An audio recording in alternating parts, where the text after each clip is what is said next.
Once again, I'd like to welcome all the students from grade 3 for today's English class.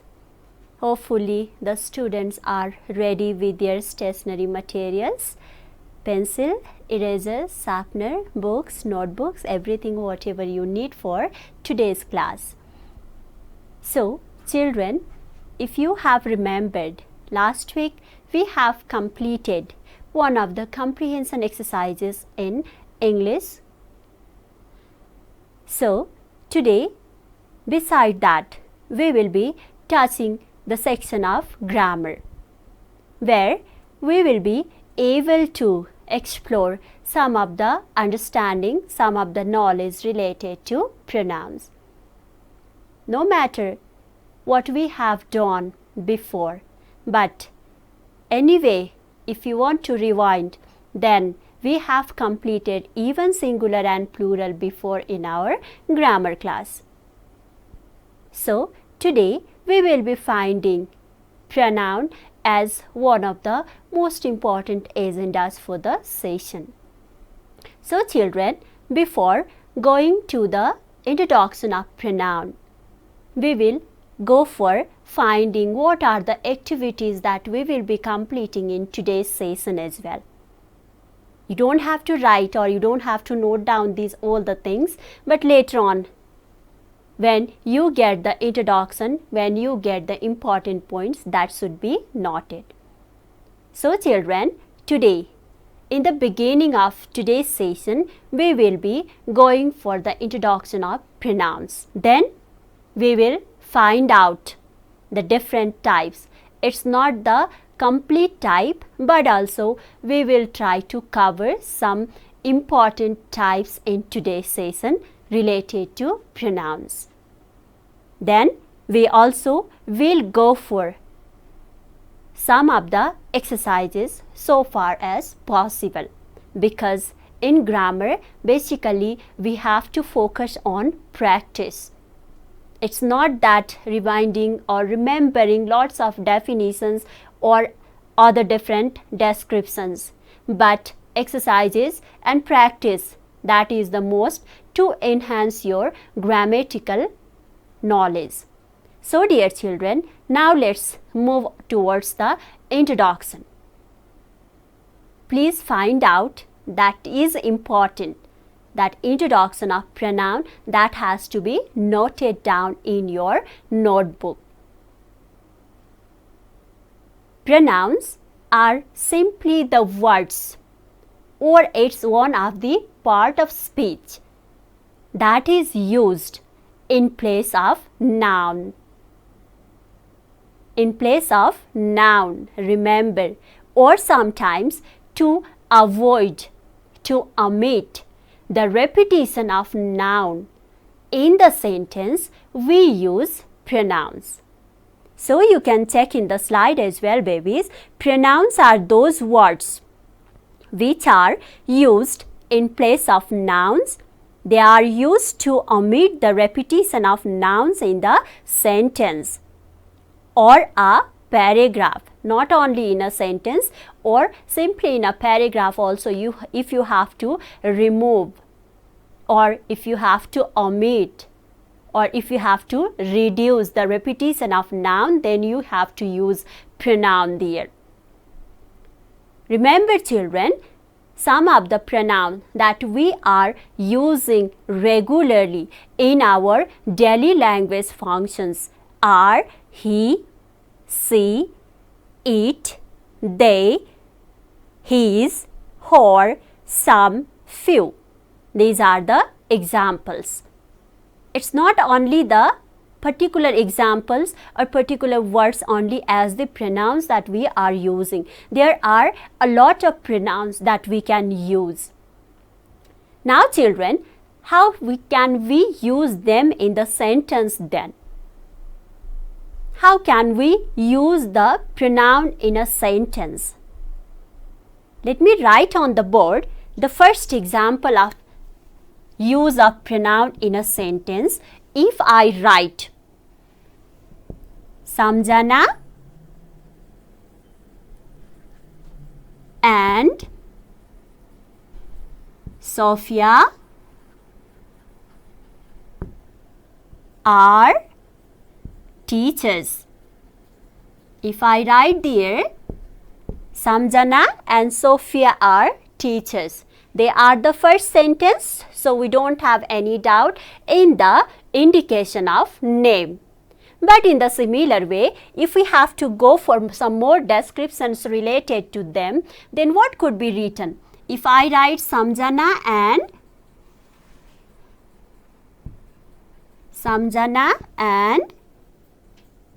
Sophia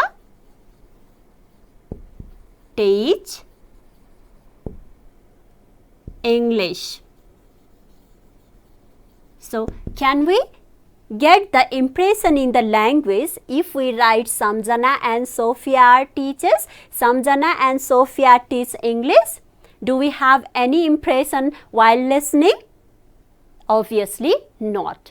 So what we write there is, in the first sentence as it is, Samjana and Sophia can be written. But in the second sentence, to avoid the repetition of the same naming words, we can use to indicate both of them, the single word we can use, it's they. They teach English. Is it all right? So, this word, the word they is pronoun. This is what we call pronoun. Please remember it well. Now, we will go for the another type of pronoun. We are talking about types also.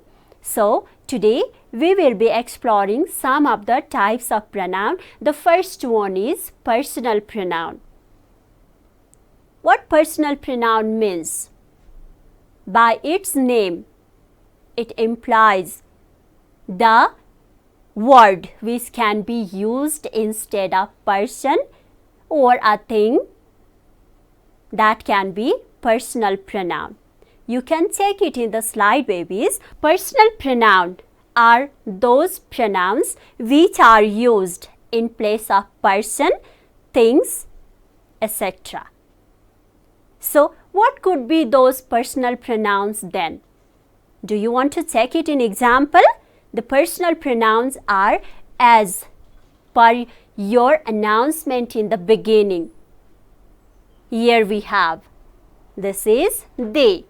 That is used in place of person, so that we can use that they as the personal pronoun. Similarly, the boy can be indicated by the pronoun he.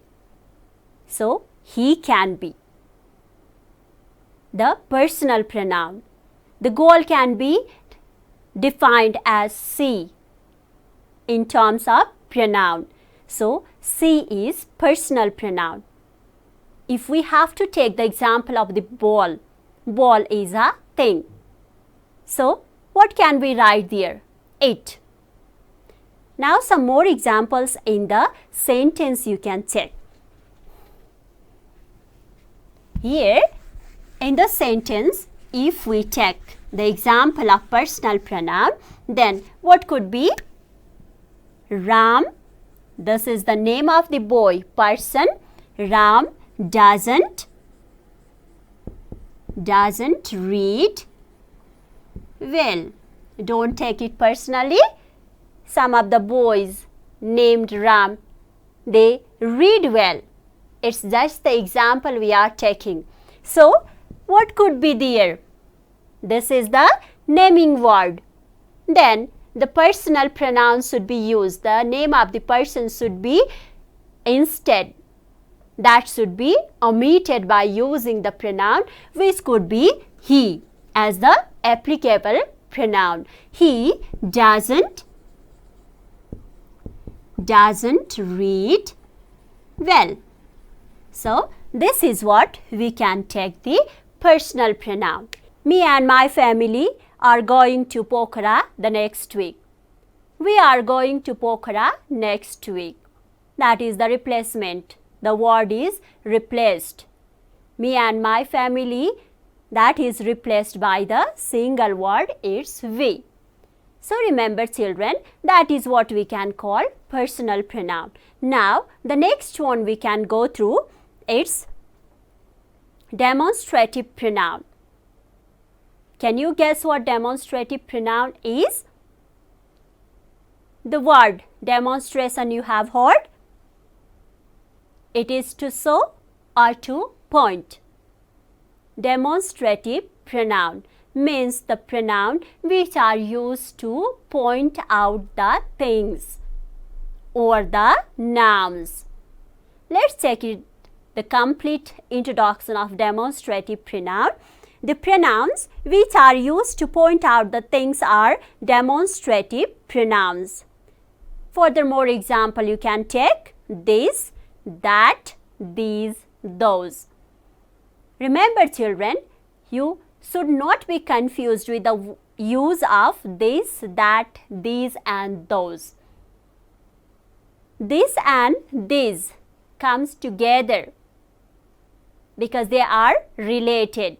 In some extent they are different to each other. Like in terms of the number, they are different. But to show the nearness of the object, we have to use this and these. This is for singular, these for plural. But it should be nearer. Similarly, we can go for that and those. By its nature or by their nature, we can take it similar to each other.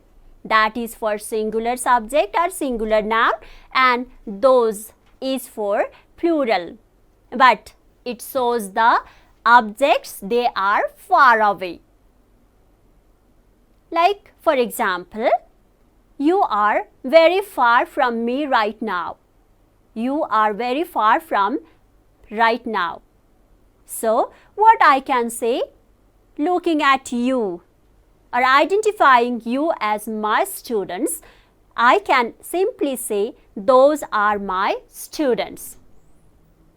But if you were nearer, closer to me, then I could easily say that these are my students, these are my beloved. So dear children, we can explain these all the words to point out the things. This is a cat, that is a cat, those are pencils, these are pens. So these are furthermore example how can we use them in the sentences, but anyway they are in the form of demonstrative pronouns. Now the next one, dear children, we have another type of pronoun, that is indefinite pronoun. Now you may be thinking what indefinite means. What could be the definition of indefinite in terms of pronouns? Indefinite means not definite. Have you remembered in science you have learned liquid doesn't have definite shape. Have you heard or not? Definite. It's not fixed. The pronouns which don't tell us any certain persons or things are indefinite pronoun. Like for example, if I say he here, then it's a boy, we can easily find out. But if I say any, A-N-Y, any, then what could be? Either a boy or a girl or adult, man, women, who. So that is not specific. So furthermore examples you can find out there: one, some, many, few, none, everyone, somebody, someone. That could be anyone. Who is that anyone? Boy or a girl, students or teacher, who? So they are not defined. They are not definite. So dear children, let's have a look at some of the examples. How can we use them in a sentence? So let's see.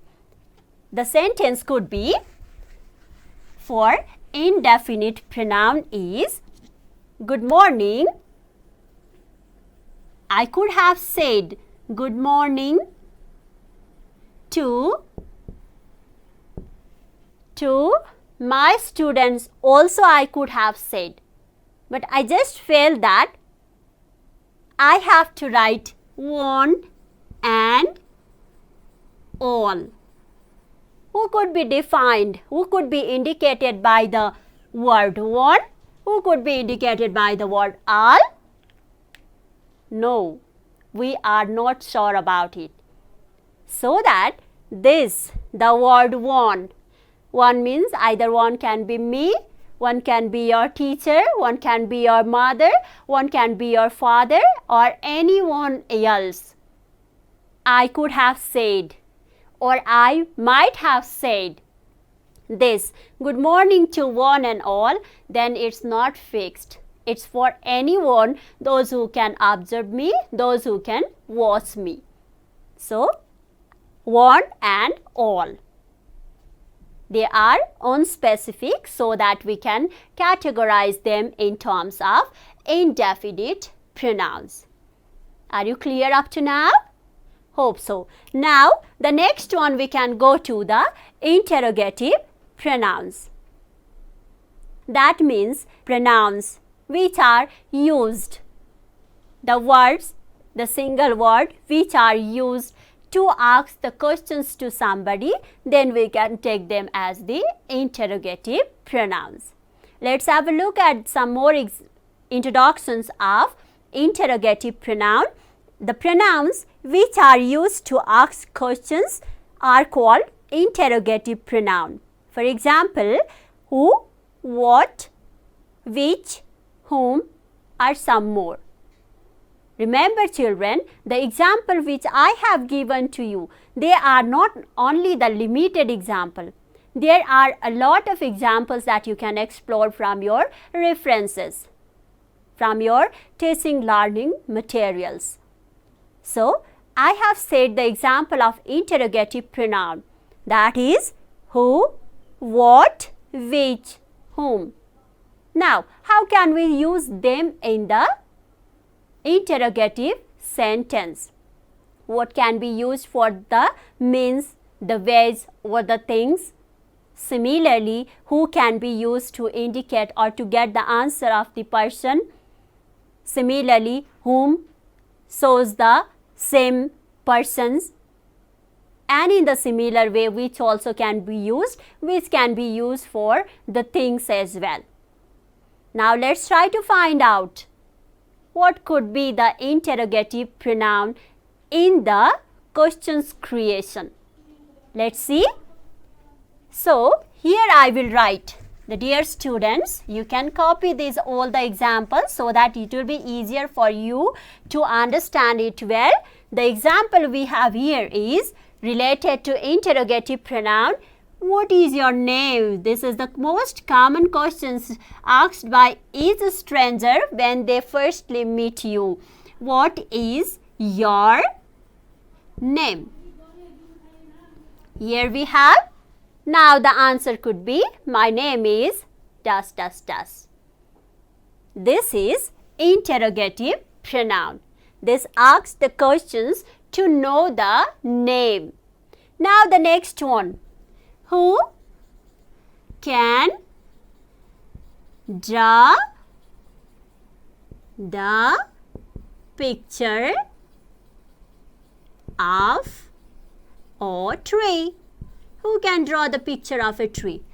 It's not that anyone else can draw it, but we are just focusing on the use of interrogative pronoun. That is who. The person's name can be there. I can draw the picture of a tree. My friends can draw the picture of a tree. My father can draw the pictures of a tree, or my teacher, or my brother, my sister. So, anything as the answers you can get there. So, these are the different types of pronouns that we could explore in today's class.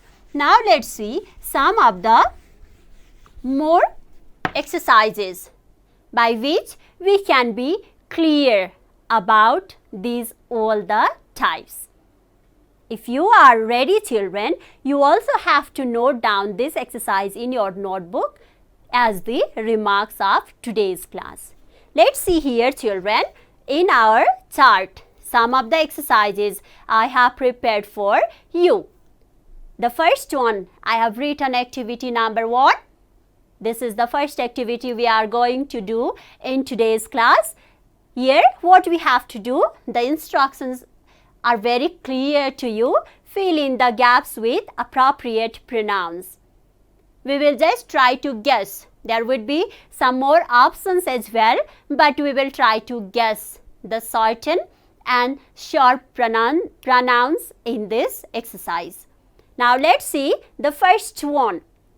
This is the first exercise of today's activity. Thank, and the blank is given there, so much. Generally, when we get something, we will say these magical words to them. So, what could be there in this blank? Thank I very much or thank I so much? Can it be possible? Thank her so much? That would be possible. It's in common. Thank is possible? No. But here we can simply go for the word. That is the common pronoun for identifying the person. It's thank you so much. Thank you so much. Now, the next one is there. The blank space is given in second number in the beginning, and then is a good girl. Who could be the good girl? He? No. They? No. It? That's also not. The good girl can be she. So we write there she. Now the dear children, most of the time when we have to get the excuse, then which word can be here? If I have to go passing by some more other persons, or if I have to get the way, clear way, then what do we say? Or what can we say? It's excuse me. Now, the dear children, we have in number 4, who are Samjana and Sophia. We have discussed this same sentence in the beginning when we were talking about the introduction of pronouns. Who are Samjana and Sophia? The interrogative pronoun is already used here, but now we have to go for finding the another one more pronoun to complete the second sentence. It's who are Samjana and Sophia? They are teachers. Are they the teachers? Yes, they are teachers. Now the next one is there where we can find out the first interrogative pronoun. This is in question form, so we have to feel that the interrogative pronoun should be used there. And are you doing?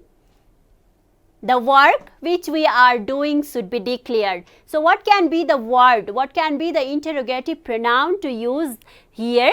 That is, what are you doing? What are you doing? Now, at last but not the least, we have the last fill in the blanks exercise. It's good morning to. Here we have to use not the specific pronoun. We have to use indefinite pronoun as per our example before. So, we can write here good morning to one and all. So, these are the ways by which we can find out the specific pronoun to be used to complete the sentences.